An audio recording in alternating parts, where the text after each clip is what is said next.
Welcome to episode 165 of Meeple to Meeple. Today, I am pleased, I'm so excited, guys, y'all have no idea.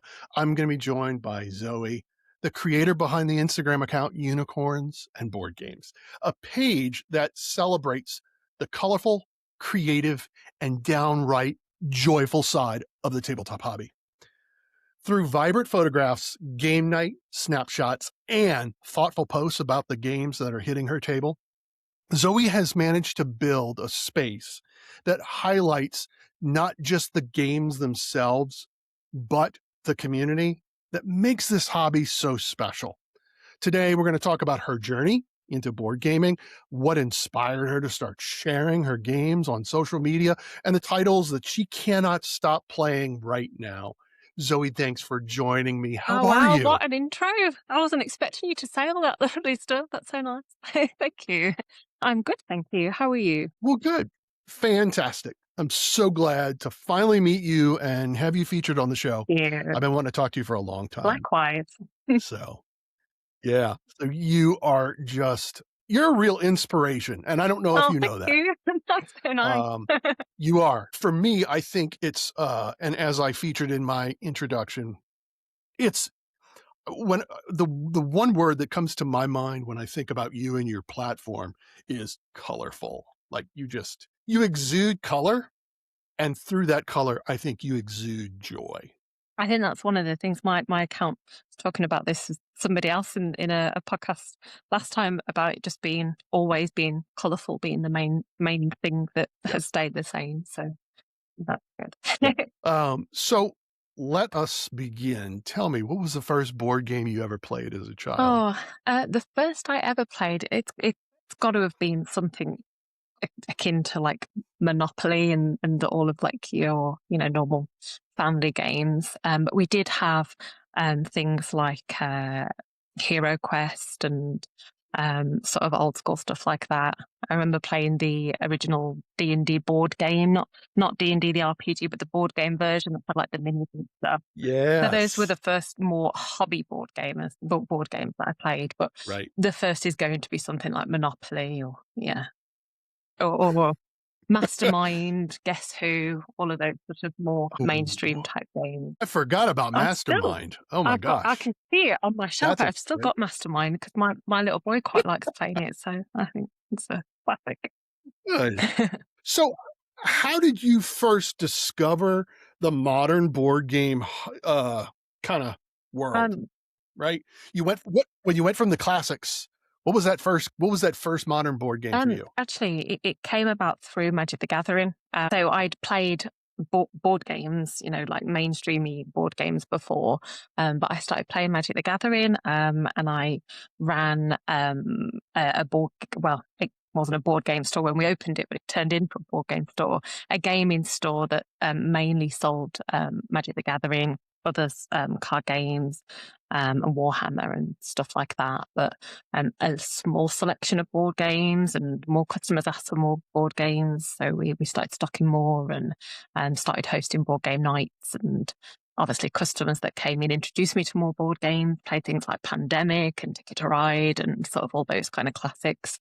And that's sort of where it ended up being a much bigger hobby than, Monopoly. But through Magic the Gathering, that's definitely the gateway for me was that game. Yep. Do you still play Magic?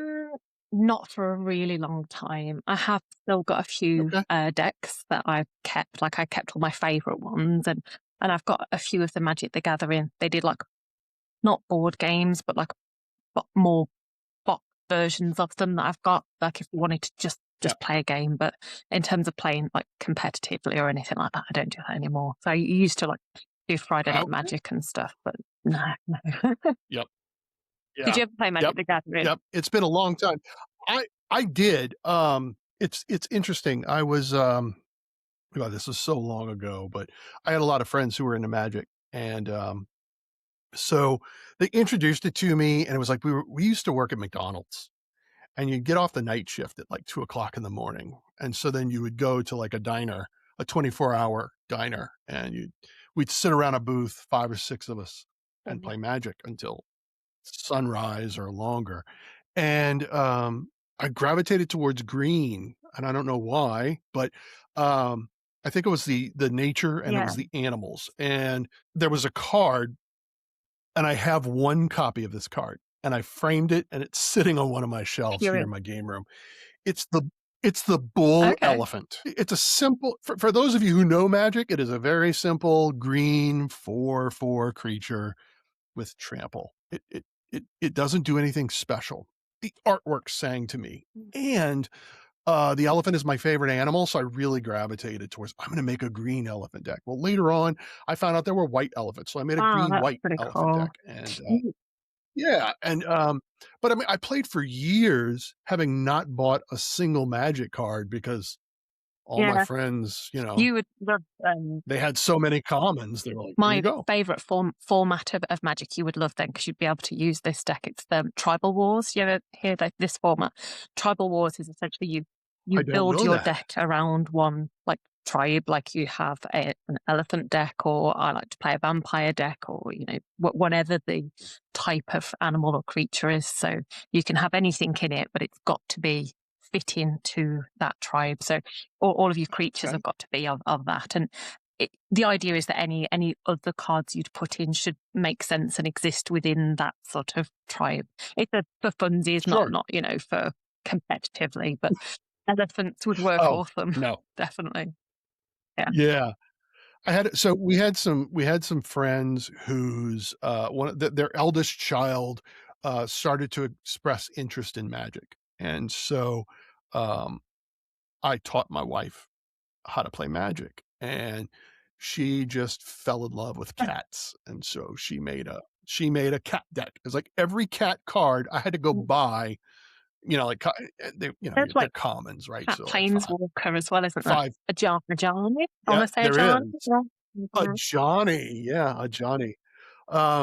That's one. So yeah, definitely Magic for a long time. Um, so I guess the question is, at what point did you decide to hit social media and become a content creator? The account that I have now, I originally started as an account for the shop that I ran at the time. So um, it was started for International Tabletop Day. They had like a thing where there was a hashtag for it, and you got promos and stuff like that. So we did some posts for that for the shop, but then I very quickly adopted it as my account, and it would be stuff that I would post about what I was doing and games I was playing, and then I didn't run a shop anymore. So again, I just sort of so I think maybe for 6 months it was a shop, and then for the last 10 years it's been mine.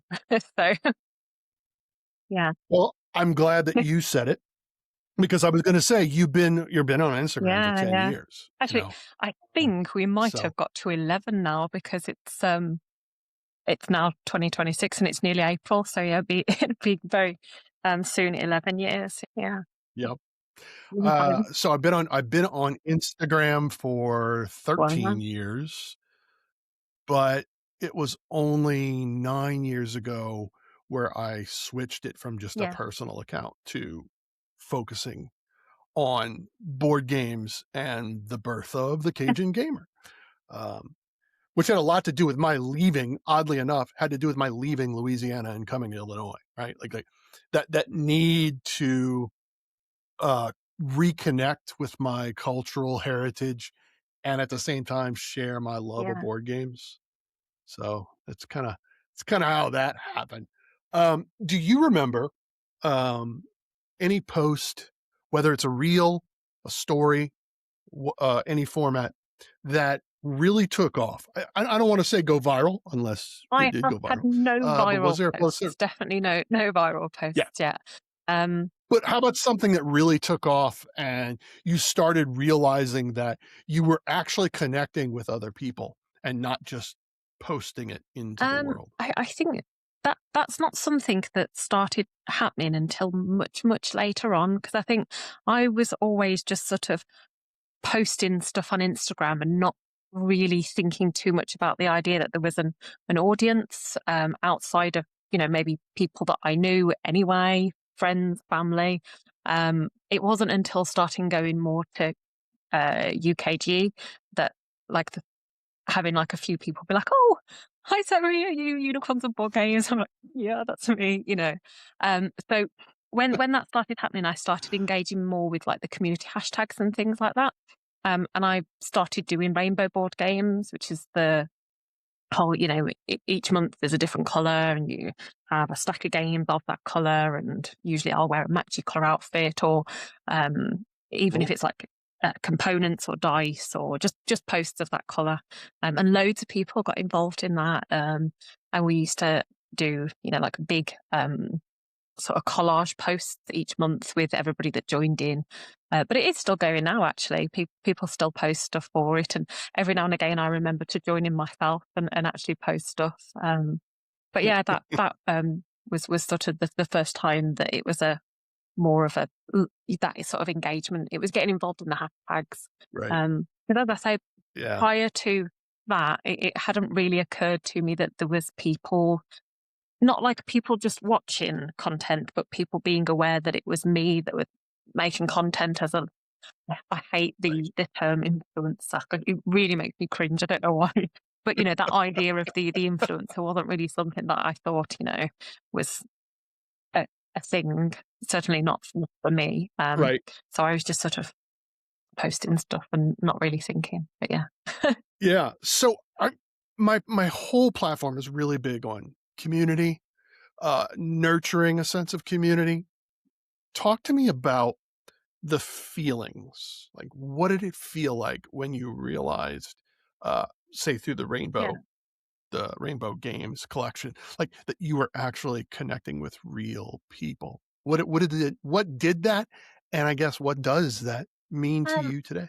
I think at first it's a little bit unusual. It's a bit strange because it's different. It's strange trying to explain it to people who aren't at all in this hobby because I think if you're Right. not into board games, you really don't see how big a thing board games are. Like if I say to somebody like a work colleague, "Oh yeah, I play board games," like in their head they're like, um, "I play Monopoly too," you know, that sort of thing. Um, so it, it's Yep. quite strange the idea of being, you know, somewhere like UKGE. That would be my example, and people knowing who you are. It's very unusual, but only to a really really niche select group of people. You know, it's not. I remember having somebody ask. I was talking about reviewing some games, and that I'd been sent some games by a publisher to review, which is obviously really cool, and I feel really lucky to do it. But I was talking to somebody that didn't know what it was out of it, and they were like, "Oh wow, what like why do you do that? Are you like a big influencer or like famous or something?" I was like, mm, maybe, but only to a really really tiny niche select group of people, like the most niche thing.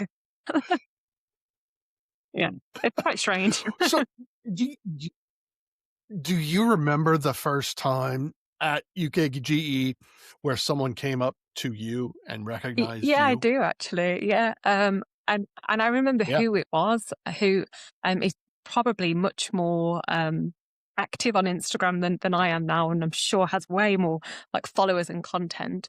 Gingerbeard Geek Dad. I don't know if you're familiar with this account, Gingerbeard Geek Dad. Okay. Yep. But I used well, we still do see him every now and again at Expo and have a wave and a sort of a knowing nod. But the first time I met him, he's sort of like, "Are you Unicorns and Board Games?" And I was like, "Oh, that's weird. Somebody recognizes me."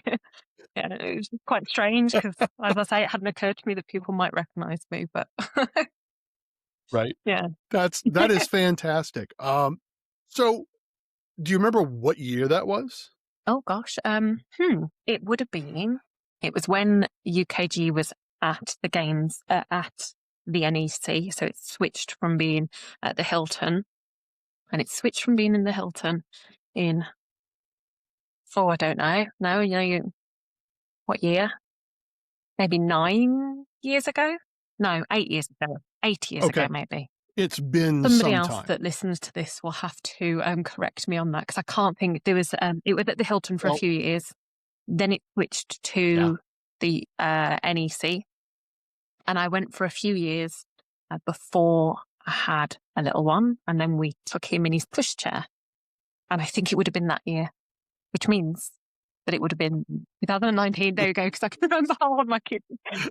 Uh, Like, trying to link it to something that I know the year of. I yes, reckon yes. 2019. Yeah. So how much has your experience at UKGE changed since Oh, then? loads. Yeah. So, I've been going to UKG for, well, for ages, since it was at the Hilton. But the first few years I went just go for a day. And then we decided to go for multiple days of the event, but we drive in every day because we weren't all that far away from there. Nothing far away here compared to where you are. And so we'd drive in for all the days of the event. And then we decided we'd get a hotel and stay overnight. And then the year after, we decided, well, we'll stay over the night before as well, so that we can be there in the morning. Mm. And then for the last 2 years, we've also stayed over the last night so that we can be there at the end. So become this like big, nearly a week long holiday that we do now. Um, yeah, it's great. It is honestly the like highlight of my year, UKGE. I love it. Um, yeah, it's brilliant. And we always make a massive deal out of it. And, you know, as loads of people do, it's cracking. You should Yeah. definitely come to the UK to do UKG one time. It is on my Yeah. bucket list. It is on What my what bucket big list to do that. conventions do you go to Um, where you are? What are you close by? so, that answer is twofold.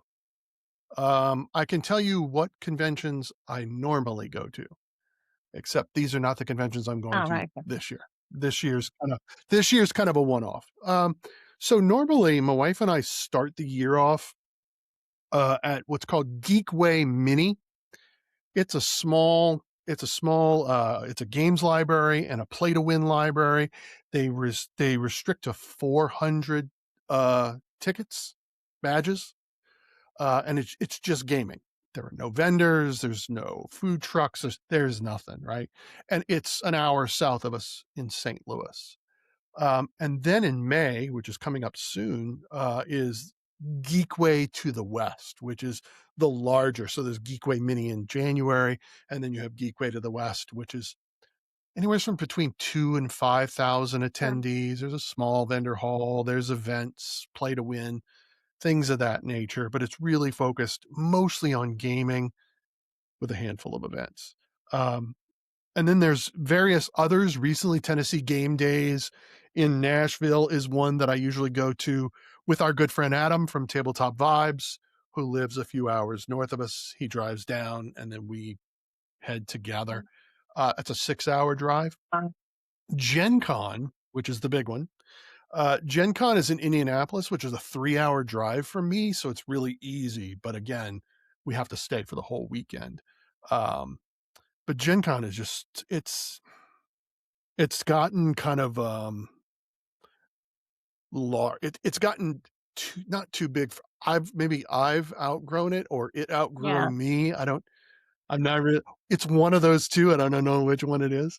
And then another one is Origins Game Fair, which is in You Columbus, guys have Ohio, which is so 6 many hours. cons to pick from, don't you? There's loads.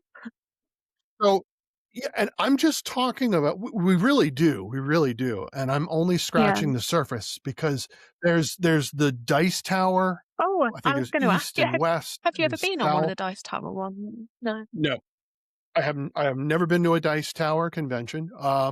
There is also Yeah. PAX. There's PAX East, West, South, and then the big one is that we talk about a lot is PAX Unplugged. I think because PAX is a hybrid of video games and tabletop gaming, whereas PAX Unplugged is exclusively, hence the unplugged, it's exclusively tabletop gaming. And it's got about 40,000 attendees. Gen Con about 80,000, Origins about 16 to 20,000, PAX Unplugged's about 40,000. And then there's a lot of other little 500, 1,000. Yeah. There's a lot of smaller ones. So many But more than you've there are got, here. I mean, we do well, have a you've lot, got, let's see, compared to what there you was, but, do. I think nowhere near on the Yeah. scale that you guys have. We have lots of, like, But you, little, like community organised events and stuff going on. Yes. But big events, we've got obviously UKGE, um, Yep. Aircon that's just been on, which I think is much bigger now than it was. I think this year might be the year that it's sort Yeah. of it's like a big con rather than maybe it Yeah. started off a bit smaller. But I've actually never been to Aircon. It's one that I really should go to because it's super local, but it always lands on a really awkward weekend. I think it was Mother's Day this year when it was on, so it was an awkward Mm. one. Um, How how close is Harrogate? Because yeah, Harrogate, right? yeah. That's where Uh, Aircon is. How close is that I'm to not you? sure now. You say I think it's only a couple of hours drive.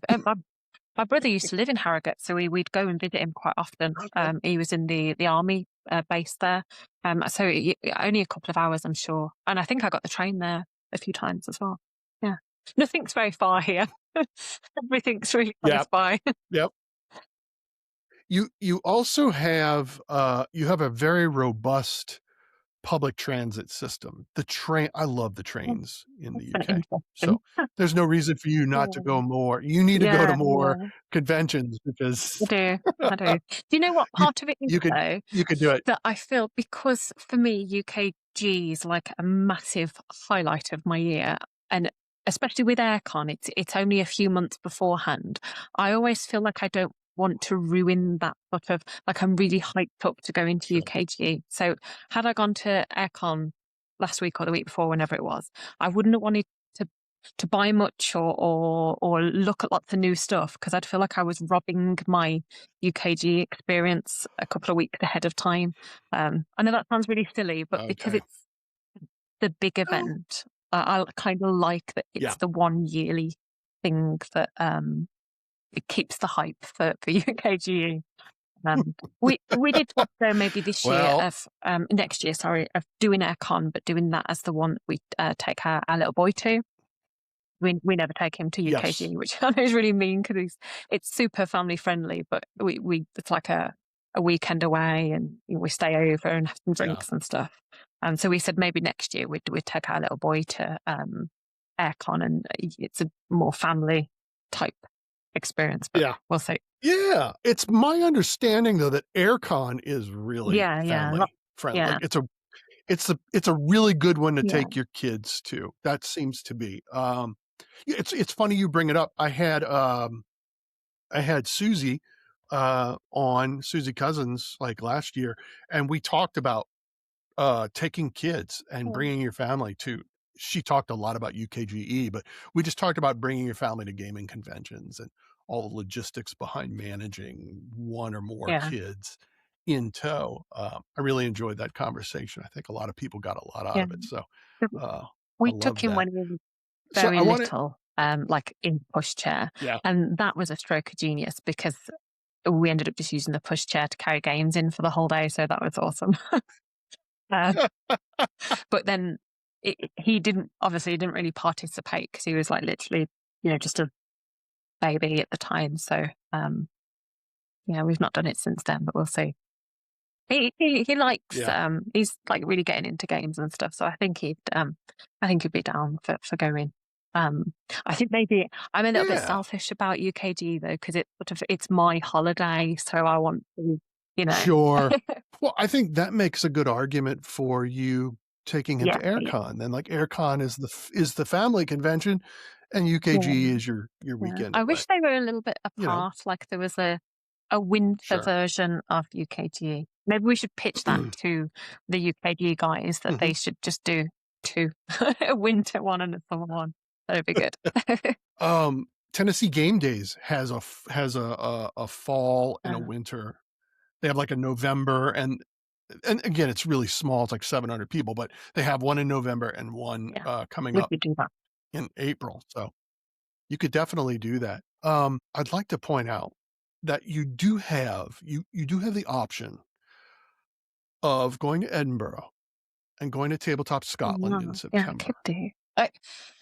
Now I feel like that's one I've looked at before, but because I'm a teacher, September is just always an absolute no go. So we have all like Mm, induction for new students and then open days and Yeah. So I can never do anything in September. It's just one Mm. of those. It's possibly the worst month for teachers getting any time to do anything because it's just hectic. So, but yeah, that would be a good one to do. Uh, Mm. so whoever's organizing these Yeah, conventions in the UK, you come guys on. need to get it together. You're losing out on Mm. opportunity for attendees because you put We them at times we that need don't a work with summer school. Come on. holiday one that when all us teachers are pretending like we haven't actually got a job and just living the life of leisure. Yeah, summer holidays. That's what we want. Absolutely, absolutely. And if I were in charge of an organization that was having a huge tabletop gaming convention, uh, that's when I Yeah, would do it, is in the summer. So you can maximize the yeah. attendees, so yeah. So let me ask you, so your posts highlight so many games, but you do it in a really fun and colorful way. We've talked about color and you using color as a medium to express joy. Do you have a process for setting up and photographing your games, Um, or is it just point and shoot? I didn't used to, but I do now. And the Mhm. main reason I've had to change that a bit is because we moved house, and where we live now, the game room which I'm sat in now, um, just has really terrible lighting. Whereas where we lived before, the lighting was perfect, and I could take a picture at any point. So actually, most of Mm, my posts, unfortunately, that you see now, they tend to be staged posts that I've either we've played a game the night before and I've left it set out so that I can get the daylight shot of it, or I've set it up with lights, especially to photograph it because unless I'm out and about or I'm somewhere else to take photos that's got better lighting, if I'm playing a game in my own game room, the lights are terrible. So yeah, I will quite often, if I want a really nice shot for something, it will usually be a staged one so that I can get the light just right. Or like I say, it's something that I've I left love out. it. I will often I'll play Right? something in the evening, and then the like end state of the board I'll leave and photograph in the morning. I do lots of the shots where I sort of sit here and then the game's here. That's usually the night before's game left to photograph. Yeah. But it was only since we I moved don't. house that I had to start doing that because the lighting was beautiful where I lived before. Always I could get a lovely shot, and Oh. I didn't know at the time that it was so good. I took it for granted. And you do it all on your Yeah, phone? yeah. All of my stuff. I just take it on my phone. I do have like some nice lights and setups and stuff like that, but I don't ever use a proper camera, which I really should. But no, I don't. See, that's the thing is you don't need all the equipment. Yeah, yeah. You don't. And I think for something like Yeah. Instagram, because I do much prefer that holistic content where you just happen to be playing a game and snap a picture. The whole point of that is that you can just do it on your phone and quickly upload it. And, Right. you know, The problem with that is you have to remember yeah, to take yeah, the yeah, which I'm photograph. terrible for doing. Or you have to remember to actually post the photograph because I've got so many where I've snapped some pictures and then they've just lived forever on my phone without me remembering what I took them for. Yep. They'll be like, I found one the other day that was a close up of like a little hedgehog piece. I can't even remember what game it was. And I sort of posted in a few of the Instagram chat groups, like, did somebody recently have hedgehog as a theme on a challenge? Because I took all these pictures of these hedgehogs and I can't remember why. Do you I know a lot of content creators do this. I do it when I'm at conventions, but I don't do it normally. Do you have, a a meeple or a favorite board game component that when you're out, like out of Oh. your house, that you carry with you to take pictures with in different No, no, I settings? don't do that. But I know what you mean. I've seen quite a few accounts that do that sort of Yeah, thing. That's a really good idea. Sometimes I'll maybe take a specific component with me out that I know I'm going to photograph. Never the same one though. Like for example, okay. today, excuse me, one of the prompts for a hashtag that I did today was blossom, and I knew we were going to the park where hopefully there would be some blossom starting to bloom. So I took with me the cherry blossom card from Arboretum. Just I put it in my wallet just in case to snap the picture, and I did actually Yeah. remember and do the picture. So every now and again, if I'm going somewhere, I'll try and take something that's of the theme. Like we went to the Sea Life Centre a few weeks ago, and I forgot that I'd got a little tiny penguin in my pocket, and I didn't take a picture, but I did take it with me just in case. But no, not the same piece. Yeah, I've seen quite a few that do that where they've got yeah, yeah. Yeah. That's a good idea. I I do it for, like, Gen Con and big Yeah. conventions. I've got a little panda Oh, meeple and a oh yeah, Spock because 'cause I'm a yeah, big Star Trek fan, and so I would do that. I would just, like, take pictures in front of yeah, stuff. It's a lot of fun, but you gotta remember to yeah. do that. Yeah, I know, I forget. Yeah, I felt really bad for that And penguin. I'm the The worst. penguin I took all the way to Sea Life Centre and then just completely forgot he existed. I felt really bad afterwards. My problem is taking pictures at all, Yeah, right? If I were to go to UKGE and, finally get to meet you in person, and we would hang out, and we would have a great time and play a lot of games, and I would forget yeah, to take a picture of us yeah. I together. would take pictures of all the board games and the components, but forget to take pictures of the people or of myself Yeah, with people or yeah, yeah. I do yeah, that a lot. yeah. This is this is what I do. It's the whole conversation when and the Yeah. relationships that it's all about for me, I and, just hope that there's you somebody would else think taking pictures of you. yeah. Yes, yes, and I'm like, "Send that to me Yeah. because I need that." Have to get like a UKG photographer that like follows everybody around. Just in fact, they should have that. That'd be There you quite go. cool. Like, I mean, I think that you're famous enough now that you could have a oh paparazzi wow, following you around at imagine that. UKGE, right? Hmm. Um, so let's talk about unicorns, Okay. right? Mythical creature that,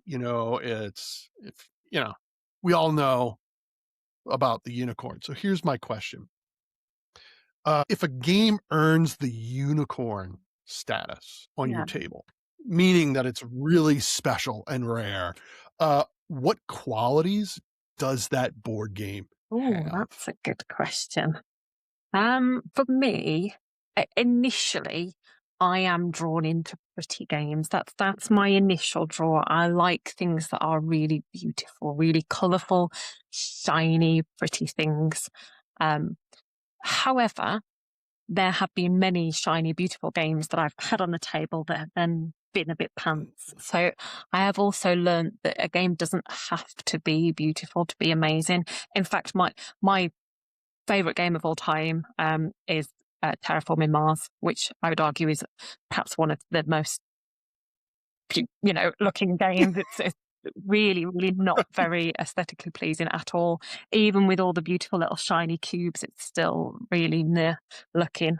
Um, so yeah, I have learned that, but I am like a magpie. I do go straight for aesthetics, and pretty things and beautiful. But when a game's on the table, I do like something that's I like an engine builder. I like something that you spend a lot of time sort of building up a plan of what's going to happen and, just getting Mm, everything just right until that moment where you can set your turn off and everything just, you know, everything works and your engine pulls off and you score loads of points. And that's the sort of stuff. I like the engine builder.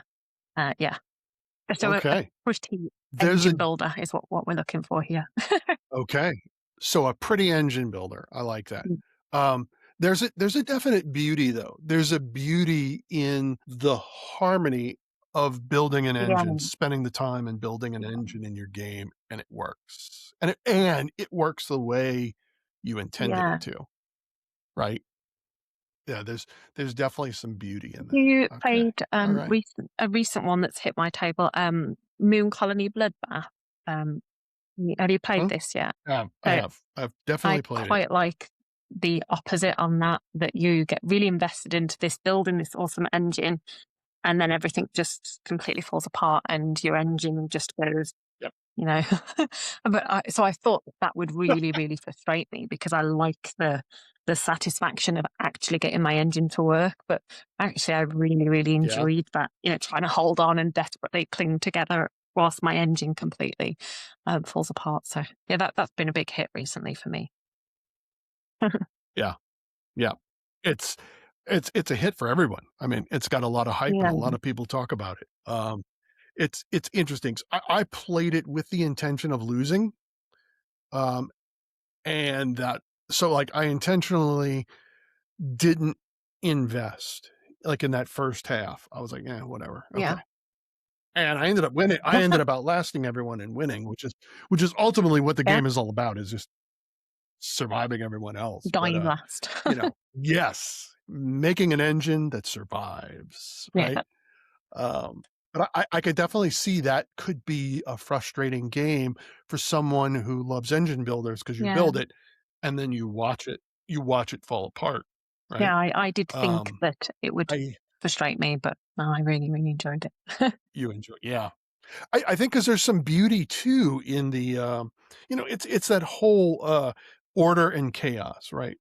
If there's a balance, there's this symmetry and beauty to it, and of course, now I'm talking, like, philosophically, um, and you see it in very tangible results on your tabletop playing Yeah, that game, right? As you build it and then you watch it crumble. You don't really watch it crumble, you just watch it get eaten yeah. away You over you time. try to mitigate it, Um, and you can try and, like, quickly get a few extra cards that'll give you a bunch of people to sacrifice to the engine that's eaten everything away, but yeah, I like that. I think that's something else that I do yeah. like, that sort of, pressure in a game of trying to fix something and solve something before it goes wrong. I like that too. Mhm. Yeah. We played, is it Thunder Road Vendetta I've not played yesterday. this one, but it looks Um, pretty, so this it yeah, it does, it does. We played it yesterday, and so I was playing, so normally you have 3 cars, right? The whole idea is that you have a small, medium, and large car, each team, and you're racing across, but you can shoot each other and you gotta avoid like obstacles and like stuff. Mad But Maxy my type. yeah, kind of. Except I was playing what's called the big rig. So it's one big truck that takes up 3 spaces on the road, right? So you can take a lot of damage and you can punch through a lot of obstacles. Um, but when you do that, you Yeah, take damage, and then your opponents shoot at you and you take more damage, right? But you can take more damage than your opponents can because you have one vehicle, whereas they have 3 or more, depending upon the team. But that level of tension I felt yesterday, because I was trying to, because you can mitigate by repairing the damage en route, but it's like I like the sound of trying that to one. just trying to stay Yeah. alive, and I Oh. did not stay alive. My wife won that one, so, she was very thrilled, because like, the last time we played it, she was the first one to get Yeah, eliminated, so she was really excited to have won. She felt vindicated this time, but that yeah, tension was there, like, the whole game. It was, like, just trying I to like that. survive. Yeah, that's what I like in Moon Colony. I think it's, that's a cool one. Yeah. Yeah. Yep. Is there any other games that have been hitting your table Um, recently? the biggest hit for me recently was, Cozy Stickerville. Like, I know that's had loads of hype around it, but like the hype is it's brilliant. I think that, I know it's early doors to say this, but I think that will be my gaming experience of the year because I loved it so much. Like the gameplay and like the story elements, but just the idea of taking the stickers off and putting them on the board and creating your own little space. I really, really enjoyed that. And I'm not very often a solo gamer. We did start it actually. I didn't start it solo. We started playing it together, but then very quickly I was like, no, this is mine now. I want to play all of it. So it became something that was like my little evening thing to play, and I finished it in like only a few nights. And I was intending to flip the board and do the other side, but then I've been saving it because I know I've got a week off work or a couple of weeks off work coming up, so I was like saving it so I can do the other half. So that was a huge hit. Really, really enjoyed the game. Yeah, yeah. Excellent. Now, does it meet your unicorn quality? Is it Oh, yeah, yeah, beautiful? it's lovely. And and is it an engine builder? No, no, no, it's not an engine builder. No, not even a I'm trying to think now if there's I guess there's little bits of elements of it because you're making some light choices. I mean, ultimately there's only so many choices, so you don't really have a huge impact on what happens. You play this story or this story, but some of the Right, choices that you make mean you've got access to more of certain resources and that. So there's a little bit of an element of, that resource management and stuff. Yeah, but ultimately it's the storytelling. It's you're playing through the story yeah, and reading little snippets of what's going on, and you're making the decision of what goes there. And even if you're making a decision that's not really game beneficial, just because it's aesthetically pleasing. Like one of the things I gave my right. cow a cowboy hat. It did nothing, but it looked awesome, and I was like, "Yay, cowboy hat for my cow!" And that was it. All cowboys must have Yeah. cowboy hats, let's be But fair, it right? this was just a cow. So It was it was my cow on the farm. Yeah. oh, it was not a No, cowboy, it it was a was a cow. cow. Well, Big. okay, It was okay. one of the characters in it, they make hats for animals. I don't know why. That was it. Hey, I love hats, so I love headgear. I'm all about headgear, so, I can appreciate that. As an educator, I think you have a unique perspective on my Okay. next question.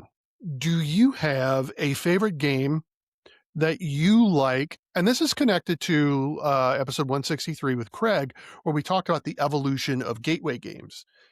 Do you have a favorite gateway game, entry level game that you like to bring to the table when you're uh, introducing new Um, gamers to the hobby? yeah, I think a big go-to for me is, Camel Up. That's always one Okay. that, we bring out if there's people that are brand new to gaming, because I think it's so easy to grasp the concept of it. It's very fun, and even if you get somebody who doesn't quite understand it, there's always the fun action of let's spin the dice using the pyramid and that sort of thing. So that's one, Camel Up. And the other, Cash and Guns. I think that's a really great, intro, Okay. gateway game, especially if you've got lots of people around the table. It's a good one for like, office, um, office CPD type team buildery days. And Right. everybody likes playing that one because everybody gets a gun and gets to shoot at each other. And yeah, I like that one. Do you get an opportunity to uh, introduce board games into your Yeah, classroom? yeah, a little less so now than I used to. I think maybe just because of the landscape of teaching, that you don't really get an awful lot of time to do more than what you've got to do because it's everything's so tight. But yeah, yeah, we do quite a lot. I used to always use Werewolf as like my icebreaker intro game when I'd get a new group of students. The only reason I stopped doing that is because we just have much bigger cohorts that it's much harder to manage Mm, games. But students right. always love Werewolf, always. I don't think I've ever ran a game of Werewolf for a group of students who afterwards, like then for months, they're like, Zoe, can we play the Werewolf game again? And yeah. And I've been really fortunate the last couple of years to have a few game companies get on board with helping me with WEX projects with students. So we've got to get an amount of hours that the government mandate for students in full-time education to do work experience. It's really difficult getting stuff like that for media students, but there's lots of opportunities for creating content and doing social media things. So um, Descent Games, they make a lovely range of greetings cards with games on the front, and they gave us a whole bunch of them and access to all their PDFs. So the students learn to play them and review them and photograph them and have a go at making their own. And the other ones, Party Snail, they did Ninja Hamster Apocalypse Disco. I think that's the right combo. Ninja Hamster Apocalypse Yes, Disco, I, yeah. I think But they sent yeah. me a big box of all of their games again for the students to learn to play and photograph and create content and stuff. So that's quite nice when I can tie it into a project. Um, but I think the students know that I will always try and get them to play games with me if I can, you know. Yeah. I like Yeah. it. That's great. Do you have any advice for, someone who's new to the hobby, and they approach you and they want to become a content creator as well Oh, and start into and to be clear, it's the intention. They wanna intentionally create board game content on social media. Is there, like, one piece of advice you're like, "You've gotta do this," um, or "Don't I do that"? think getting involved in the community, because I don't think you could be particularly successful creating content for the community if you weren't part of it. I think you have to engage with other people's posts. You have to have a go every now and again at some community hashtags, chat to folk, and get to know that audience. I just spilled my drink then. Get to know the audience that you're trying to engage with, and that's all about the community side of it. Um, I also don't see what possible pleasure there would be in doing it if you weren't engaging with the community as well, because that's the best part of it that you Absolutely. yeah. Yeah. When you connected with the community, we talked about it a little bit earlier, when you first realized it. What was the one thing that really surprised you about the board game hobby? Maybe how many people were as passionate about it, and as that there's so many people out there that are absolutely loving this hobby, that it's so huge, and so many Yeah, people want to make content about it. It's like that there's so many people that are in the hobby, not just as gamers, but also as like content creators, and being active in wanting to photograph their games and tell the stories of all of these games. yeah, Because I think that's a really wonderful thing, that it's such a enjoyable hobby for people, that they feel that yeah, they need to share it with the world and share it with everybody. I think that speaks right. for how amazing the hobby is. We are a passionate bunch of people. Yeah, absolutely. We Yeah. really are. Uh, well, Zoe, thank you so much for taking time out of your schedule and, visiting and chatting with me. I Thank really you appreciate for it. This having has been me. a real pleasure for me. Uh, so where can everyone find you on all your I'm on socials? Instagram as Unicorns and Board Games. I also have a YouTube, but I haven't posted anything on it for ages. So you can go and watch some old videos, but nothing new.